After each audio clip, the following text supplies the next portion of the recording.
Now we want to turn to Georgia, where a contested election and a split between the president and the Georgian Dream Party have been the cause of mass protests for the last couple months.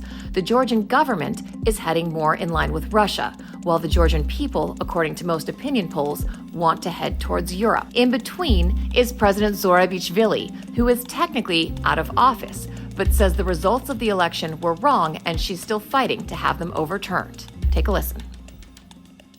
I consider, but I'm not sure in this conjuncture, but I think it would be very wise for all the people involved in the peace talks to realize that you won't have just peace, not only if it's not a just peace for Ukraine, but if other occupied territories by Russia remain occupied, because that means that Russia will not change.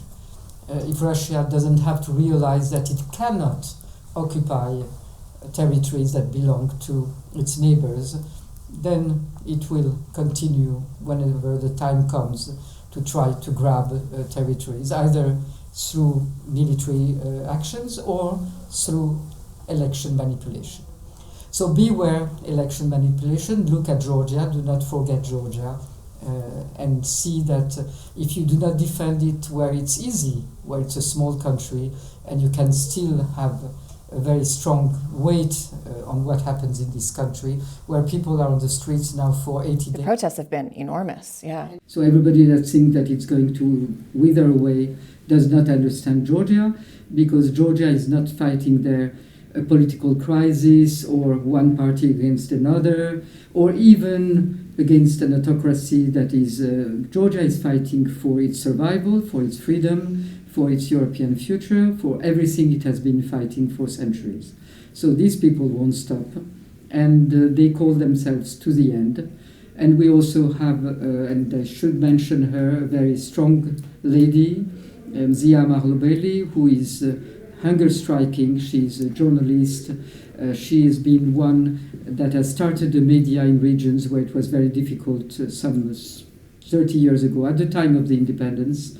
Since there, she has been fighting each time there was a threat to democracy or to human rights, and now she's hunger striking, saying that she will go to the end. And she has to be supported by her colleague journalists. So have the prisoners, but the main thing is that we have to see what is happening. That's what people are asking. They know that the fight, they will have to have it to the end, and that's their responsibility. But they want to be seen, to be recognized, and so that the same mistakes are not made elsewhere. You talked a lot about Russian interference, and disinformation kind of goes along with that. But I did want to ask you, one of the parts that really stood out to me in Vance's speech was when he said, many of us on the other side of the Atlantic, it looks more and more like old entrenched interests hiding behind ugly Soviet-era words like misinformation and disinformation, who simply don't like the idea that someone has an alternative viewpoint or might express a different opinion. Does that make it harder to combat Russian efforts when you have the Vice President of the United States saying disinformation isn't a thing? It might, but not for us who know so well what has been Soviet propaganda. Maybe when you're far away and you're younger, you don't know how it was and how it was used. And we have this direct experience today, so we know exactly how they use it. If you can have an impact on Georgians that have been fighting for their really independence for the whole century and the century before, and suddenly they can be affected, even to a certain extent, it was not massive, by the propaganda about the fact that Americans and Europeans were willing to start a war from Georgia against Russia. If you can believe that, it means that propaganda is very strong, and you have to fight it, and you have to know where it is. Ignoring it is giving away the defense of your freedoms. Can you explain to people who may not understand what your current position is, your relationship with the Georgia Dream Party, how we got to kind of where you are right now? Well, I'm the legitimate president of Georgia.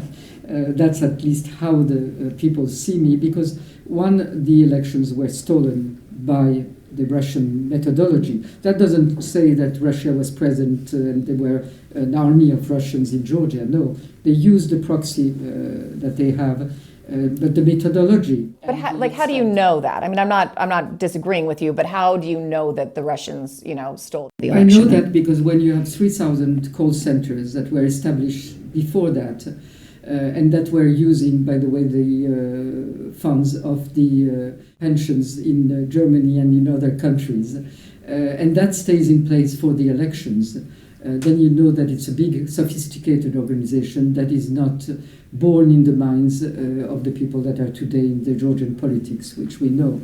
When everything is done and very well organized in advance, because I was trying to prevent that and I could not, to not allow the diaspora to vote, the Georgian diaspora. It's inspired by the experience in Moldova, where diaspora won over.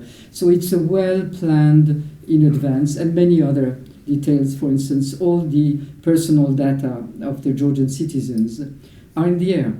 And that is something that we discovered months ago. What do you mean are in the air? That means that they're available to everyone. Right. Available to everyone because they were made available at the time of the elections, because the pressure on the citizens. Oh, so they could directly contact them and pressure them is what you're saying. I understand. Okay. Who needs health support? Okay. Who needs, who has a credit in bank on which you can put pressure and so on.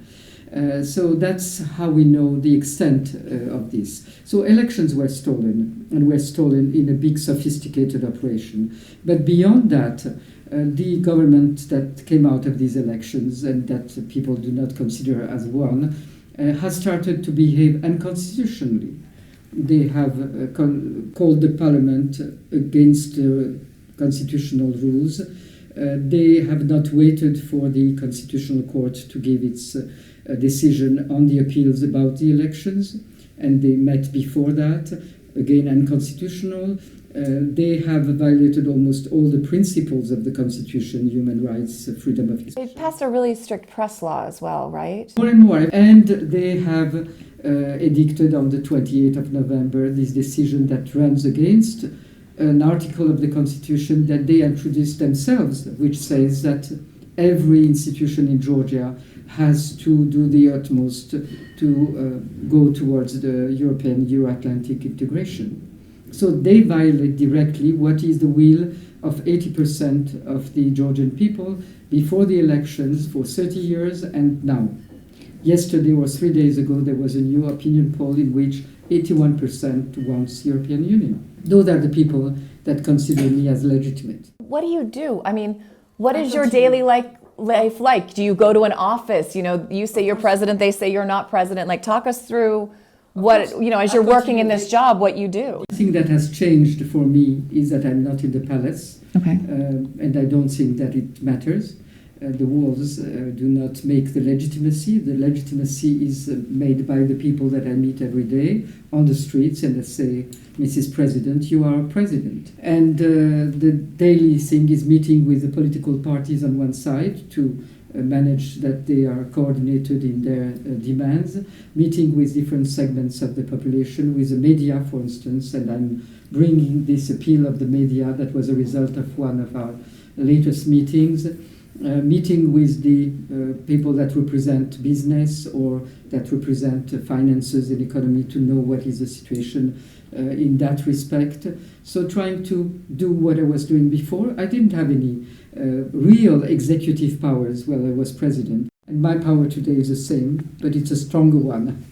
But what is the end game here? Because it's a bit complicated to call an election delegitimate, especially when you're talking to Americans, because that's a very hot button issue in our country, because we have a president now who says the last election was delegitimate, and in the US, once the election is done, like, it's done. Whether it was or not, there's no way to undo it. Except when you go into the Congress. But to an American, it's hard to understand that you're trying to either redo an election or repair this damage. Are you confident that Georgia has enough of a process that you will be able to do that at some point? How does that work? We have no other option. It's a very peaceful protest. It has remained over these 3 months. There is not one car that was broken or put fire to or anything. But why is it peaceful? Because the people know that we are in a geopolitical environment where you have no chance or reason, or you do not take risks with the stability of the country. So the only thing they're asking, and they've been asking, are these demand for new elections. And that's the only way out of the deep crisis. We are, for 3 months now, in a standoff. The authorities that pretend to be the authorities of the country do not govern, except edicting repressive measures, but they do not govern the country.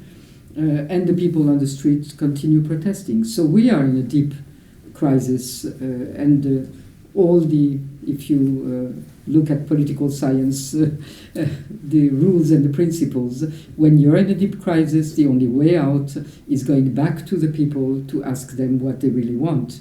And I can tell you what the people really want in Georgia are new elections, going back to their European future, taking back their vote, but taking back their vote in order to get back their future and not go in the direction of Russia, which is the direction in which they're led by just one oligarch that has infiltrated its own party.